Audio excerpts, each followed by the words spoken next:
Hey everybody, it's Lo and welcome back to my channel, Love Without Limits. In this video, I'm going to share with you 5 tips to stay healthy and in shape. So if you want to see that, then just keep watching.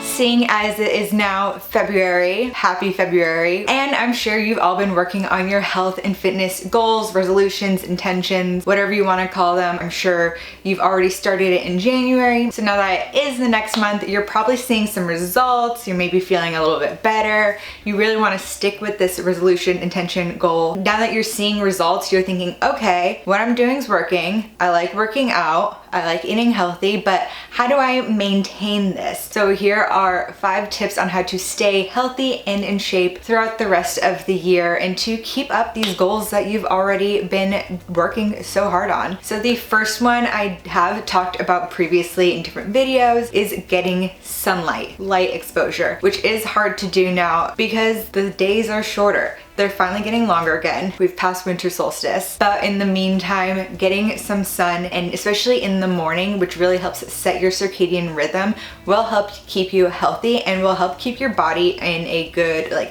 physical clock. Your body's on this clock as well, and keeping that optimized and functioning properly is really important for your digestion, for your sleep, for your brain, and just for even your appetite. And if you're worried about oh, I stay up late and then I wake up and because of that your blood sugar is kind of everywhere, you're tired, so then in the morning you might not be making the best decisions in food. But having your sleep schedule and getting that daylight in, it's helping just set your circadian rhythm, get it on a nice body clock where everything's ticking in alignment, and you're getting good vitamin D. So not necessarily a source of vitamin D, but for Christmas I got Austin the Hatch alarm clock, which means that I got myself the Hatch alarm clock, which, quick backstory, I wanted this thing a year ago and he was like, you're gonna spend $120 on an alarm clock. Come Black Friday-ish time this past year, he was like, you know what? I've been getting targeted ads for the Hatch alarm clock. I think that'd be really great because I can't get up in the morning. And I was like,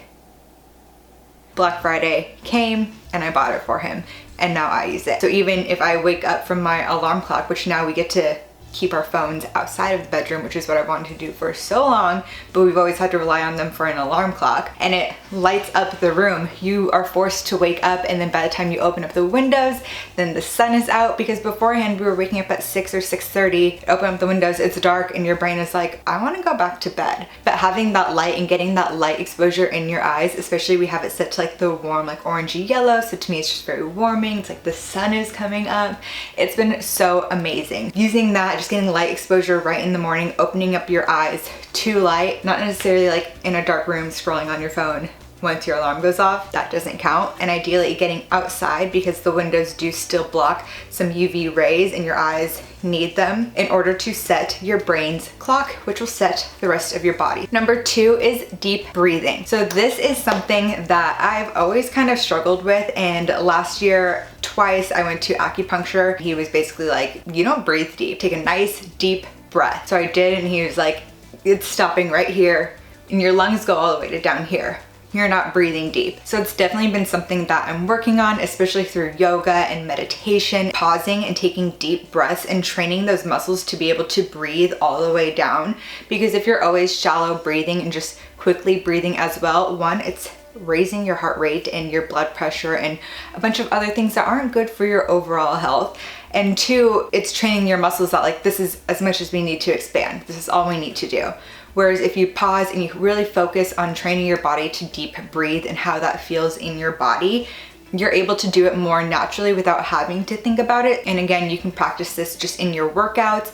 And that's also really important for your workouts, having a nice deep breath in order to brace your body and brace your core for squats and deadlifts and heavy weightlifting, and just for getting oxygen to your muscles, oxygen to your brain. Breathing deep helps you think clearer. It will help you sleep better. It will also lower your heart rate. It will help reduce stress. So it's not only good in terms of physical health, but also good for mental health benefits by helping reduce stress, which you can also increase even more so by having a longer exhalation, a couple seconds longer than your inhalation. And by doing that, it actually sends a relaxing signal to your central nervous system. In breaths really ramp up the fight or flight, and then out breaths do the rest and digest. So it's that back and forth from breathing in and out that keeps you at like a steady balance. But if you've ever noticed, if you're having anxiety or like a panic attack and you start breathing in more, that's contributing to your sympathetic nervous system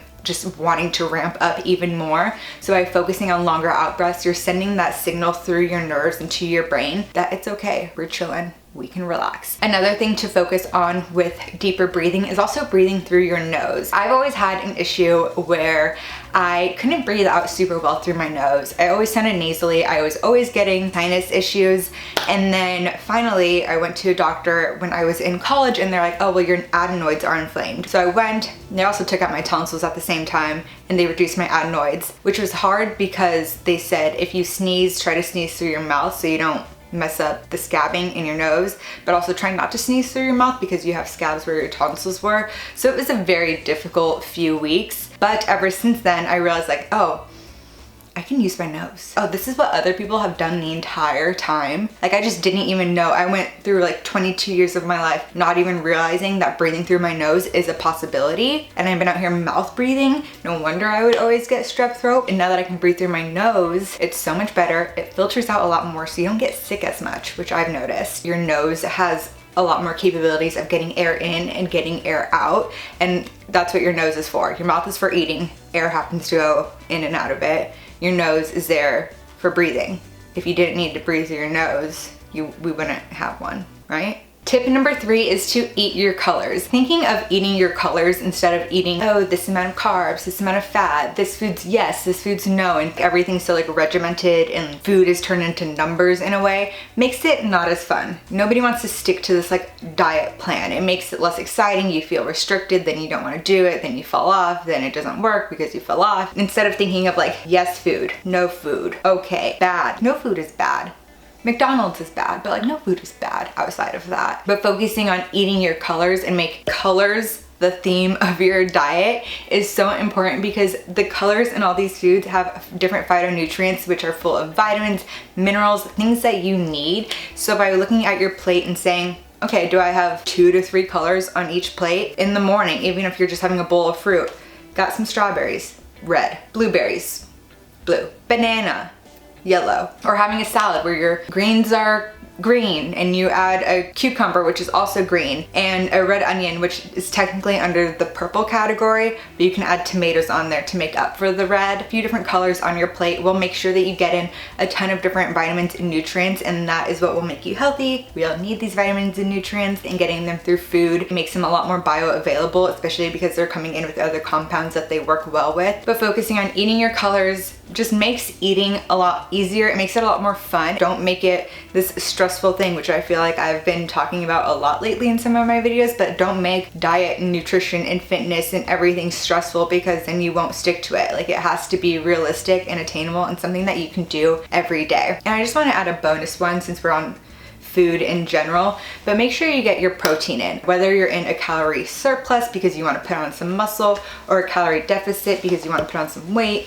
or maintenance calories because you want to build a little bit of muscle, burning a little bit of weight. No matter what you're doing, how much you're eating, focusing on protein first is super important for a variety of reasons. 1, it has essential amino acids, which we need because our body cannot create them. They are essential. 2, it's super satiating and has a higher thermogenic effect. So that means your body is burning more calories in order to digest it than it would with fats or carbs. 3, it's satiating, so you don't need to eat a ton of it to feel full. So if you are in a caloric deficit because you want to burn a little bit of fat, adding in some extra protein will keep you fuller longer and will also help you build muscle.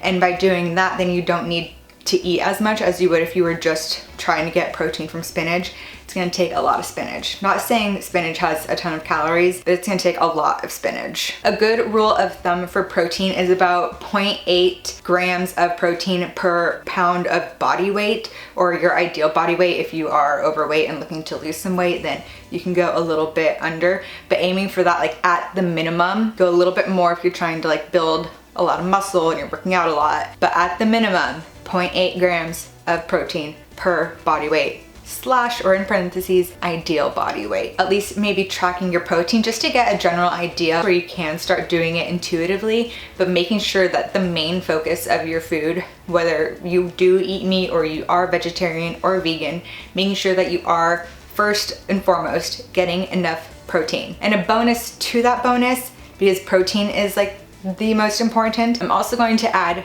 fiber. Fiber is important. Humans need 20 to 25 grams of fiber per day. Americans on average get like 8. Try to get 20 to 25 grams of fiber per day, and this can come in a variety of different ways. So many vegetables also have fiber in it, so it's not like you just need to down a bunch of flaxseed to get your fiber. And of course, if you are tracking and you've noticed like, ooh, I'm on that range that's a little closer to 8 grams per day, then don't go hard and be like, you know what, tomorrow I'm gonna get those extra 13 grams, we're going 25 grams. Your body won't like that. Yes, you do need 20 to 25 grams of fiber, but if you go too hard too fast, you might get a little backed up. And fiber is good for giving you like that perfect consistency, but if you go too hard too fast, it might either be a little too soft or a little too nothing. It might not even come out. So you do need to ease into it if you are on the lower end, but start to aim to eventually getting up to 20 to 25 grams of fiber per day. Tip number 4 is to have a plan that includes recovery. And this isn't just like a workout plan that includes recovery. This is a life plan that includes rest and recovery. This includes good sleep, getting at least 7 hours. I know people say 8. 8 is the most ideal, but if that's not possible for you because of your life, then at least 7 hours. And having good sleep as well, trying not to toss and turn a lot, which means like no caffeine super late in the afternoon, no working out super close to bed, or even eating super close to bed, because then your body's focusing on digesting more than it is on resting and cleaning up your brain. So having good sleep and also having good rest with your workout. If you keep working out your muscles, because working out gives these little tiny tears to your muscles, and then they build, and that's how you build muscle, and that's how you gain strength. But if you keep tearing and then it starts to recover, but then you do it again, and then it starts to kind of recover, and then you do it again, and it's like, let it recover. You're never gonna build muscle or strength if you just like keep attacking it like that. You need to recover. You need to add active recovery, even just like resting. It's so important for your body. Taking a step back, not working out as hard as often, lowering the intensity, super good for your body. And it's also good for your mental health, because again, if you are going every day, then it starts to take a toll on your life outside of the gym and outside of fitness. And it also just makes it harder if you do skip a day, then you feel like, oh no, I didn't stick to it. So being able to plan in a few days off of the gym is so important for your body. And also adding in rest with your diet plan. If you are sticking to a diet and you're like, you know, I want to cut down on calories, I want to do this and that, and you've been sticking to it and it's been giving you results, maybe like take a day off, because that also, like sticking to such a regimented calorie plan or diet plan kind of takes you out of living real life. And this should be a sustainable way of living. You don't want to go hard on these resolutions and these goals with like your fitness and your nutrition, and then that's the only way you live, and you can't see friends because you're always working out, or you can't go out to this dinner because it doesn't fit with your calorie plan. Allowing for rest and just a little bit of life to happen, it makes it more enjoyable and makes it more sustainable, and you can stick to it in the long term. So although it sounds counterintuitive, allowing for balance and rest will help you get to your goals faster while allowing for both physical health and mental health, because both are important and you shouldn't give up one just to have the other. You can do both. And last but not least, tip number 5 is to drink water. Water is very important to help keep you in shape and keep you healthy overall, and drinking water and focusing on water and good water consumption is also really good for telling you to like, okay, if I'm thirsty, I'm gonna reach for the water. I'm not gonna reach for the sugary soda. Now you're cutting out excess calories that you're just drinking and have zero nutritional value, and it's just keeping your body hydrated. So good for your skin, it's good for your brain. Every part of your body needs water, and if you want good skin, drink water. You want to feel better and have a good digestion, drink water. You want a better sleep, drink water. Not right before bed though, because then you'll wake up and you'll have to go pee. If you want just better clarity and better mental focus and just to do better at things with your brain, drink water. My favorite way to drink water is warm, room temp, trying to stay away from like icy cold drinks in general, because it does diminish your digestive fire a little bit. But if you love icy water, like sure, fine, go for it. I'm not gonna stop you. And adding in a little bit of lemon, even a little pinch of salt to give you those electrolytes, even in the morning when you wake up, having those electrolytes, because you did breathe out a lot of water in your sleep. Surprisingly, a lot of people don't realize that. So you do need to replenish and having those electrolytes, and even after a workout, having some electrolytes back because you just sweated out a lot of electrolytes. So getting sodium, magnesium, potassium, all of that, because you actually need those for all of the chemical processes in your body to function. Things don't just like function on their own. They need little help and little messenger friends to get things going where they need to go, and electrolytes are those little messenger friends. So by making sure you do have enough sodium, I know a lot of people like hate on salt a lot. Yes, salt is bad if you're only eating McDonald's and there's just salt on everything and everything's salted. You might be getting a bit too much salt. But if you're cooking at home or you're eating relatively healthy, or you even are eating out and it's a healthier meal, salt is not the enemy. Of course, doing that puts the focus on something that's healthy and hydrating and good for you, and takes it away from sugary drinks and sodas that aren't doing anything for you. Well, there you have it. Those are my 5 tips, plus a few bonus ones, on how to stay in shape and stay healthy, especially as you go into the rest of the year and keep it up with your fitness and nutrition goals. So if you like this video, be sure to give it a thumbs up, comment down below what your tips are and what you want to see more of on my channel. And while you're there, be sure to subscribe. I upload a new video every Wednesday. So until the next one, thanks for watching.